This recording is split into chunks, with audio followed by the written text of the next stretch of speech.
السلام علیکم۔ مفتی منیب صاحب نے فرمایا ہے کہ میں سائنس کو اپنے جوتے کی نوک پہ مارتا ہوں۔ اگر ایسی بات ہے تو مفتی صاحب کو چاہیے کہ اپنا چشمہ اور جو گھڑی وہ پہنتے ہیں اس کو توڑ کے پھینک دیں، جس گاڑی میں وہ سفر کرتے ہیں اس کو آگ لگا دیں اور کل سے گھوڑے پہ سفر کیا کریں۔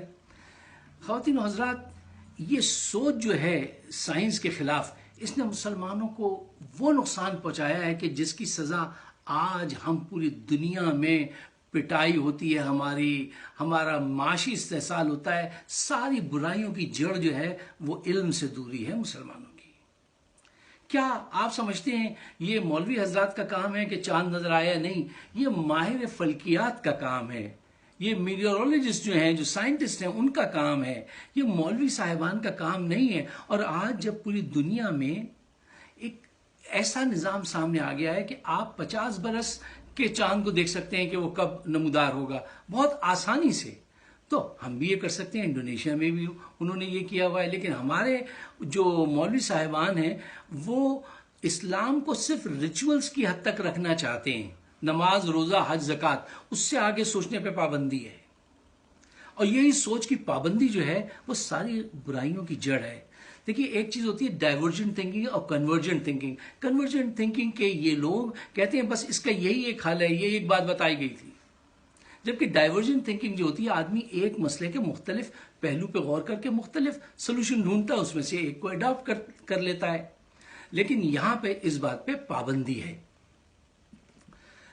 آج اگر آپ کا سیل فون خراب ہو جائے تو کیا آپ محلے کے اس آدمی کے پاس جائیں گے جو بیٹا چپل جوڑا ہے کہ بھائی ذرا اس کو فکس کر دیجئے؟ یا اپنی دادی اماں کے پاس جائیں گے، گو کچھ پھوکے ماریے، یہ ٹیلی فون کام کرنے لگے؟ وہ فون کام نہیں کرے گا، یہ طریقہ نہیں ہے۔ جس چیز کا جو طریقہ ہوتا ہے وہ اڈاپٹ کرنا چاہیے۔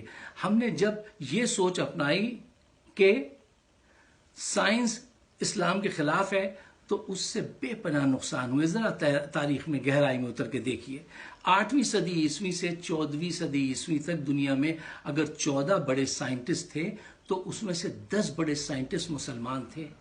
طفیل ابن کندی، ابن رشد، ابن خلدون، الزہواری، خوازمی، امام جعفر، یعقوب الکندی، بے پناہ، الرازی، مطلب ایک لمبی لسٹ ہے۔ اس کو اس سوچ کے لوگوں نے کہ سائنس کو جوتے کی نوک پہ مارو، ان کو اس سوچ کو جو ہے آگے نہیں بڑھنے دیا، ریسرچ کی، اس ریسرچ کو روک دیا۔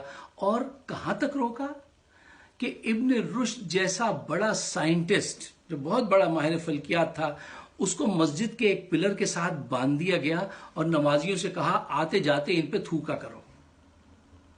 یعقوب الکندی، جس کو کہتے ہیں فلسفی کا باپ، وہ اتنا بڑا آدمی تھا، اس کو عراق میں حاکم وقت نے 50 کوڑے لگوائے اور ہر کوڑے پہ عوام جو تھی وہ تالیاں بجاتی تھی۔ اور الرازی، جس نے چیچک اور خسرہ کے فرق کو ڈفرینشیٹ کیا تھا، اتنا بڑا آدمی، اس کو حاکم وقت نے کہا کہ ان کی کتاب جو ہے اس کے سر پہ اتنی مارو کہ ان کا سر ٹوٹ جائے یا کتاب پھٹ جائے۔ اتنی ان کی ٹھکائی ہوئی کہ ان کی آنکھیں جو تھیں وہ نابینا ہو گئے۔ اس سے کیا حاصل ہوا؟ تحقیق رک گئی۔ دوسری قوموں نے تحقیق کی، انہوں نے سائنس ٹیکنالوجی کے ذریعے، آج ان کے پاس معیشت بھی ہے علم کی وجہ سے، اسی تحقیق کی وجہ سے ان کے پاس نئے نئے اسلحے ہیں، وہ ہر طرف سے ہمیں مارتے ہیں۔ ہم صرف ریچولز میں گھرے ہوئے لوگ ہیں۔ ہم یہ بات کیوں نہیں جاننے کی کوشش کرتے کہ اسلام ہم سے کیا چاہتا ہے، قرآن اللہ تعالیٰ ہم سے کیا کہتے ہیں؟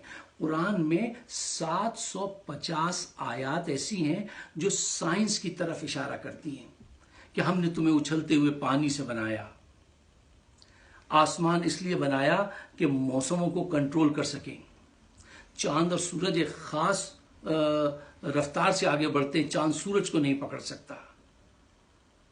یہ دنیا ہم مسلسل بڑھاتے رہتے ہیں۔ جب قرآن میں یہ سٹیٹمنٹ آیا تو غور نہیں کیا، جب اسٹیفن ہاکنگ نے یہ بات کی کہ ہاں یہ دنیا جو ہے وہ وقت کے ساتھ بڑھتی چلی جا رہی ہے، تو ہمیں خیال آیا، مطلب یہ ایک ایسی کتاب ہے قرآن، اسلام ایک ایسا دین ہے جو صرف حکم ہی نہیں دیتا، سوچ ابھارتا ہے، آپ کے اندر عقل، شعور کی طرف بے پناہ اشارے ہیں۔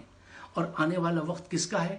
آنے والا وقت اس قوم کا ہے جس کے پاس سائنس، ٹیکنالوجی، کمیونیکیشن اور انٹلیکچل بینک ہوگا، جس کے پاس جو سب سے زیادہ انٹلیکچولیزم جس کو جو پروموٹ کرتا ہے وہ احادیث ہے اور قرآن ہے. اس کو ہم اس ڈائریکشن میں فالو نہیں کرتے.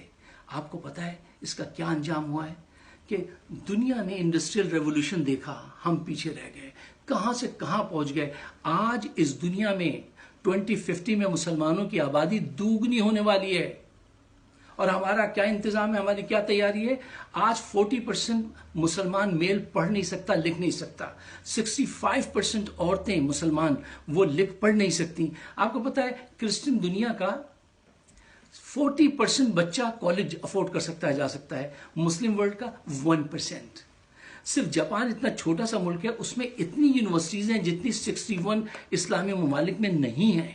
یہ فرق کیوں ہے اور یہ فرق کیا کرے گا؟ یہ فرق ہمیں ان کے تسلط میں اور دیتا چلا جائے گا. ہمیں چاہیے کہ اپنی آنکھیں کھولیں، مذہب کو صحیح معنی میں سمجھیں. مذہب نے کبھی یہ نہیں کہا کہ جو ہے آپ تحقیق نہ کریں.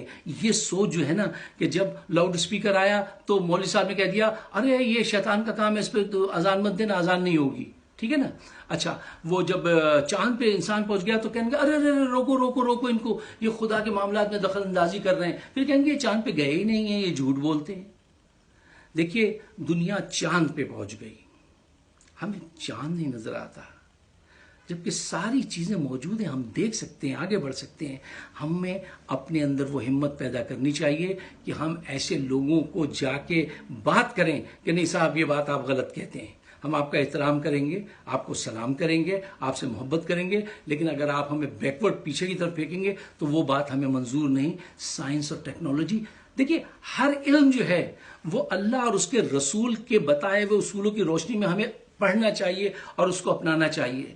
اور اگر آپ دیکھ لیں تو پہلا لفظ آپ صلی اللہ علیہ وسلم نے پڑھا پڑھو، ٹھیک ہے نا. مطلب کتنی محبت تھی آپ صلی اللہ علیہ وسلم کو علم کے ساتھ. ہمارا علم سے کیا تعلق ہے؟ ہم روز بروز کمزور ہوتے جا رہے ہیں، اور ہماری مساجد، ہمارے مولوی صاحبان کیا کر رہے ہیں؟ پیسے جمع کر رہے ہیں. جیسے 15 سینچری میں مارٹن لوتھر نے ایک رومن کیتھولک چرچ میں جا کے ان سے صاف صاف کہہ دیا تھا کہ you are selling heaven for money. تم جنت بیچ رہے ہو اور چھوٹی چھوٹی باتوں کے لیے پیسے مانگتے ہو. یہی آج مسجدیں کر رہی ہیں. مولوی حضرات کیا کر رہے ہیں؟ پیسے جمع کر رہے ہیں، اسلام کو بھیج رہے ہیں. کوئی تعویذ بیچ رہا ہے، کوئی نالج بیچ رہا ہے، کوئی بس اسی کاموں میں ہے. تحقیق کب ہوگی؟ اس تسلط سے ہم کب نکلیں گے؟ اس رسوائی سے جو آج پوری دنیا میں ہر طرف پٹائی ہے، ناداری ہے، غربت ہے.